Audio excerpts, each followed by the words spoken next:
নমস্কাৰ আজি আমি ক্লাস 9 গণিতৰ প্ৰথম অধ্যায় সংখ্যাৰ প্ৰণালী আলোচনা কৰিম তাৰ পৰিচয়ত কিছুমান সংখ্যাৰ বিষয়ে দিয়া আছে আমি সেইসমূহ প্ৰথমে চাই লওঁ কি দিয়া আছে আমি যদি অসীমৰ পৰা আৰম্ভ কৰো প্লাস অসীমৰ পৰা আৰম্ভ কৰো ইয়াক ইনফিনিটি বুলি কয় ইনফিনিটি আমি যদি প্লাস অসীমৰ পৰা আৰম্ভ কৰো এনেকৈ আহি ধৰিলা 5 4 3 2 1 তাৰপিছত 0 এনেকৈ -1 -2 -3 -4 to -infinity লৈকে প্ৰথমে আমি যদি এই +1 ৰ পৰা ইনফিনিটি লৈকে লওঁ তেনেহলে এইখিনিক ন্যাচাৰাল নাম্বাৰ বুলি কোৱা হ'ব ন্যাচাৰাল নাম্বাৰ means স্বাভাৱিক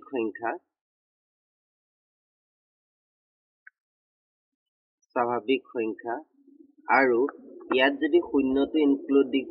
বাকি গোটেইখিনি স্বাভাৱিক সংখ্যাক লৈ লও তেনেহলে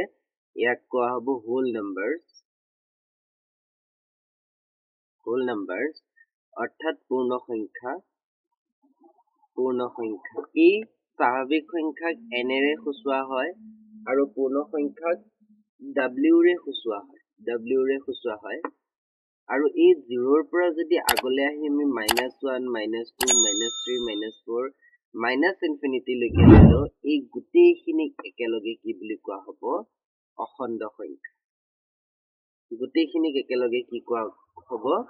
অখণ্ড সংখ্যা যাক ইংলিছত ইন্টিজাৰ্স বুলি কোৱা হয় আৰু ইহঁতক z ৰে সূচোৱা পৰিমেয়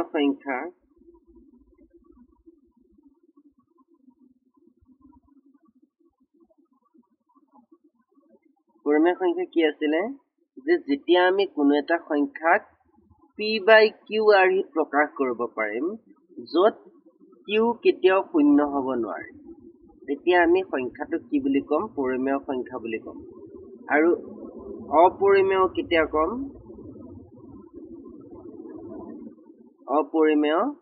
অপৰিমেয় তেতিয়া হ'ব যেতিয়া আমি কোনো এটা সংখ্যাক p/q আৰ্হিত প্ৰকাশ কৰিব নোৱাৰো তেতিয়া আমি সংখ্যাটো কি বুলি ক'ম অপৰিমেয় সংখ্যা বুলি ক'ম এতিয়া আমি দুটা উদাহৰণ কৰি ল'ম তাৰ পিছত আমি অনুশীলনলৈ যাম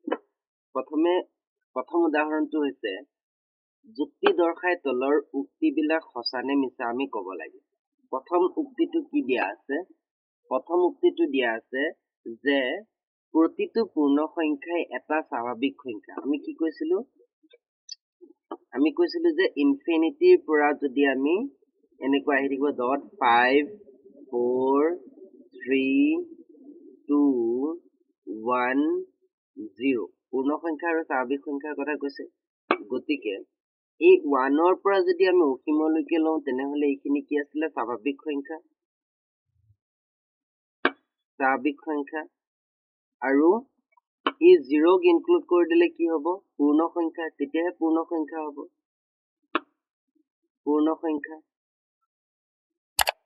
ইয়াত কি কৈছে প্ৰতিটো পূৰ্ণ সংখ্যাই এটা স্বাভাৱিক সংখ্যা আমি উত্তৰত লিখিম উক্তিটো মিছা কাৰণ কি হ'ব কাৰণ শূন্যটো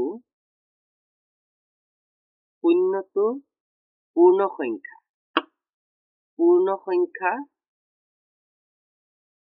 হয় কিন্তু কি নহয় ই স্বাভাৱিক সংখ্যা নহয়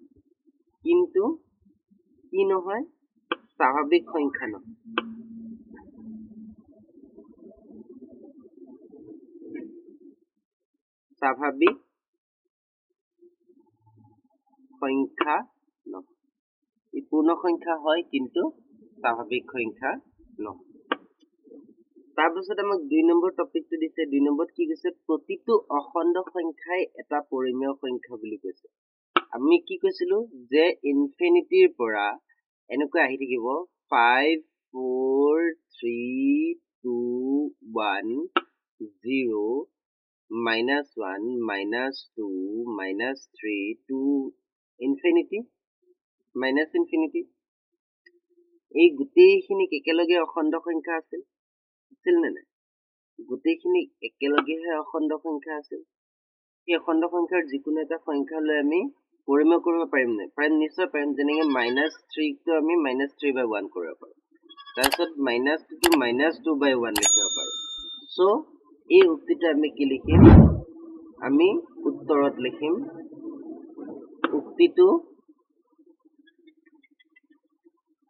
উক্তিটো সঁচা বা সত্য। সত্য কিয় সত্য? কাৰণ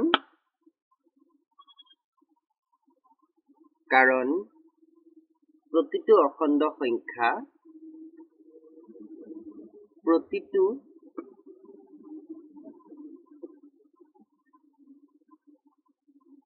অখণ্ড সংখ্যা mক আমি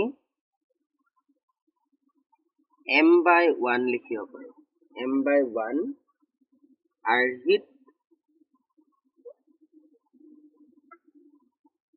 লিখিব পাৰোঁ।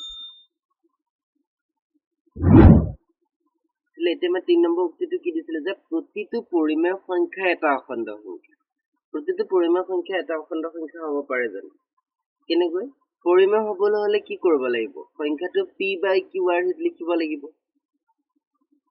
যদি সংখ্যা এটা আমি p/q আৰ্হিত প্ৰকাশ কৰিব পাৰোঁ তেতিয়াহে ই পৰিমেয় হ'ব। কিন্তু অখণ্ড সংখ্যা কি আছে? ... 5 4 এনেকৈ 5 4 3 2 1 0 -1 -2 -3 -4 ∞ লৈকে আছে। ইয়াত আমিতো এতিয়া অখণ্ড সংখ্যাৰ লাইনতটো কেতিয়াও আমি পৰিমেয় সংখ্যা পোৱা নাই। গতিকে আমি কি লিখিম? উক্তিটো কি কম? উক্তিটো কি হ'ব? মিছা। কিয় মিছা? কাৰণ যিকোনো এটা পৰিমেয় সংখ্যা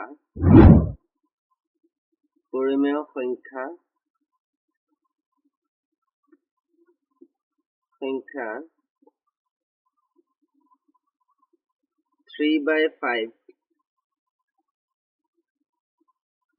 সংখ্যাটো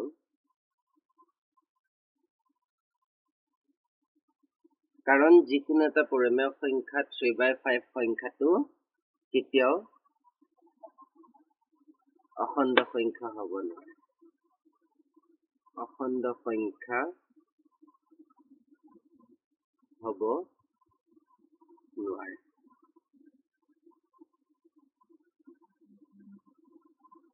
পিছৰ উদাহৰণটো আছিল 2 নম্বৰ উদাহৰণটো আছিল যে 1 আৰু 2ৰ মাজত থকা আমি 5টা পৰিমেয় সংখ্যা লিখিব লাগে। এতিয়া উত্তৰত হ'ব সলিউশন। যিহেতু আমি 5টা পৰিমেয় সংখ্যা লিখিব লাগে, যিহেতু 5টা পৰিমেয় সংখ্যা লিখিব লাগে, গতিকে আমি হৰক 5+1 হিচাপে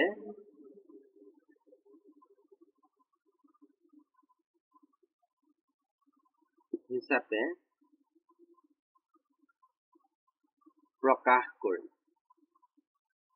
এতিয়া 5+1 means কি? 6. Therefore 5+1 is equal to 6. এতিয়া 1 মানে কি? 6/6 কৰিলে আমি কি পাম? 1 পাম। পাম নে নাপাম? আৰু 2 উলিয়াবলৈ হ'লে আমি কি কৰিব লাগিব? 12/6 তেতিয়া আমি 2 হ'ব। 6 1 is 6, 6 2 is 12, হয় নে নহয়? এতিয়া ই 6/6 আৰু 12/6ৰ মাজত আমি 5টা পৰিমেয় সংখ্যা লিখিব পাৰোঁ। Therefore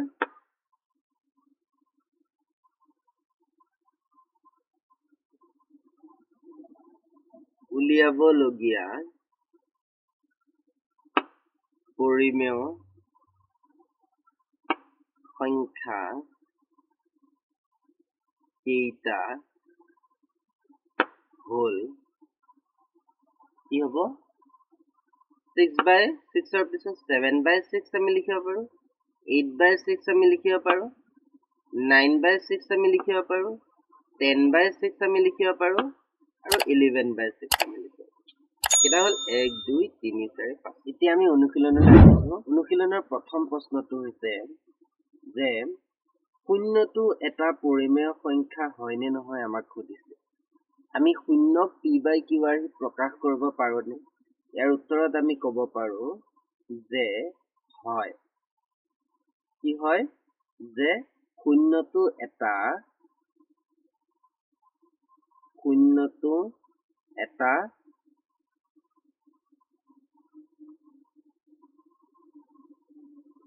পৰিমেয়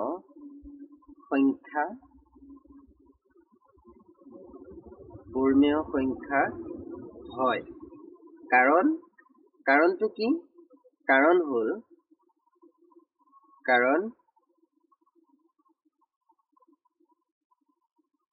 শূন্যটোক আমি 0/1 বা 0/2 বা 0/3 হিচাপে অৰ্থাৎ p/qr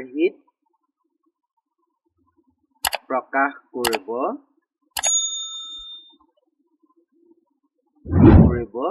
পাৰো তাৰপিছত 2 নম্বৰ প্ৰশ্নটো দিছে আমাক 3 আৰু 4 ৰ মাজত থকা 6টা পৰিমেয় সংখ্যা আমি লিখি উলিয়াব লাগে 2 নম্বৰ যিহেতু 6টা পৰিমেয় সংখ্যা উলিয়াব লাগে 6টা পৰিমেয় সংখ্যা লিখিব লাগে সেয়েহে আমি কি কৰিম সেয়েহে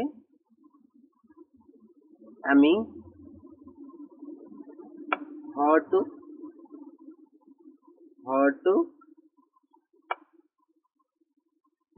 + 1 আৰ্হিত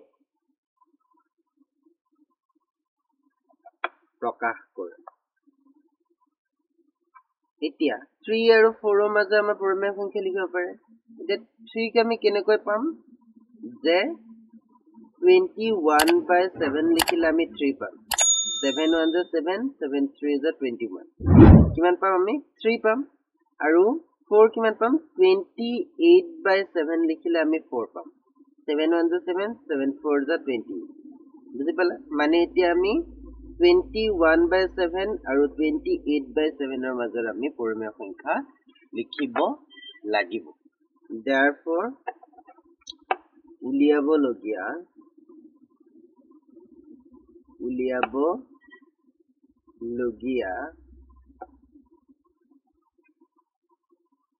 পৰিমেয় সংখ্যা কেইটা হল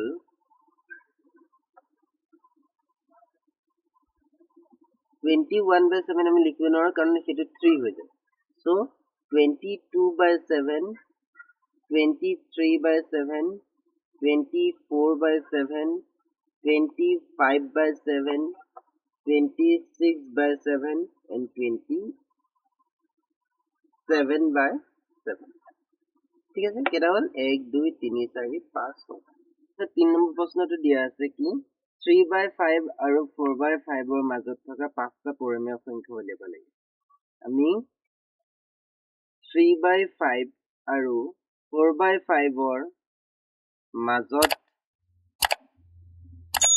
থকা 5টা পৰিমেয় সংখ্যা হল আমি কেনেকৈ উলিয়াম 3/5 আৰু 4/5 লিখিব লাগে তাৰ পাছত আমি 3/5 হৰ আৰু লবক 10ৰে পূৰণ দিম 4/5 কো হৰ আৰু লবক 10 ৰে পুৰণি এটো কিমান হ'ব 30/50 আৰু এটো কিমান হ'ব 40/50 therefore সংখ্যা কেইটা হ'ল এতিয়া আমি 30/50 আৰু 40/50 মাজত থকা সংখ্যা কেইটা লিখিব পাৰো therefore সংখ্যা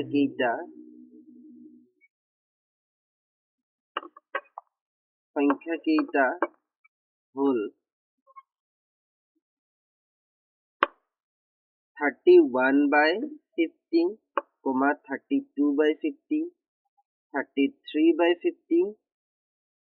asta level lage 34/50 and 35/50 এতিয়া আমাৰ 4 নম্বৰ কোৱেশ্চনটো দিয়া আছে সোৱা যে তলৰ উক্তিসমূহ সঁচানে মিছা লিখা আৰু উত্তৰসমূহৰ সমৰ্থনত যুক্তি উল্লেখ কৰিব লাগে উক্তিসমূহ প্ৰথম উক্তিটো কি দিয়া আছে 4 নম্বৰ যে প্ৰতিটো স্বাভাৱিক সংখ্যাই এটা পূৰ্ণ সংখ্যা আমি স্বাভাৱিক সংখ্যা কি পঢ়িছিলো প্ৰথমে যে প্লাস ইনফিনিটিৰ পৰা এনেকৈ আহি 4 3 2 1 এই যিখিনি 1 ৰ পৰা প্লাস ইনফিনিটি লৈকে যিখিনি সংখ্যা হ'ব এইখিনি সদায় স্বাভাৱিক সংখ্যা যাক এনেৰে খুচুৱা হয় আৰু পূৰ্ণ সংখ্যাৰ কথা কৈছে পূৰ্ণ সংখ্যা কি শূন্যটোক লগ লাগি গোটেইখিনি স্বাভাৱিক সংখ্যাক একেলগে পূৰ্ণ সংখ্যা বুলি কোৱা হয় আৰু ইয়াক w ৰে খুচুৱা হয় আৰু কৈছে সব স্বাভাৱিক সংখ্যা পূৰ্ণ সংখ্যা হয় না নহয় obviously হয় কাৰণ 0 ক লৈ সব স্বাভাৱিক সংখ্যাক লৈহে পূৰ্ণ সংখ্যা হয় গতিকে আমি কি লম সলিউশন উক্তিটো সঁচা বা সত্য কাৰণ প্ৰতিটো স্বাভাৱিক সংখ্যা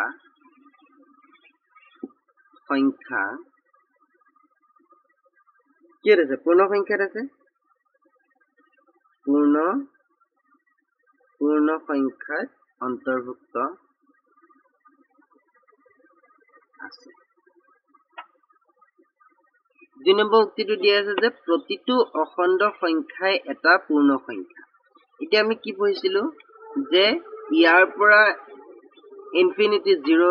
1 লৈকে 1 ৰ পৰা ইনফিনিটি লৈকে প্লাস ইনফিনিটি লৈকে স্বাভাৱিক সংখ্যা 0 ক ইনক্লুড কৰি স্বাভাৱিক সংখ্যা ইনক্লুড কৰি পূৰ্ণ সংখ্যা আৰু ইয়াৰ মাইনাসত যিখিনি আহিব সেইখিনি কি হ'ব মাইনাস ইনফিনিটি লৈকে এইখিনি অখণ্ড সংখ্যা প্ৰতিটো অখণ্ড সংখ্যা পূৰ্ণ সংখ্যা হ'ল জানো নহল এটা আমি উত্তৰটো কি লিখিম 2 নম্বৰ উক্তিটো কি মিছা কাৰণ অখণ্ড সংখ্যাৰ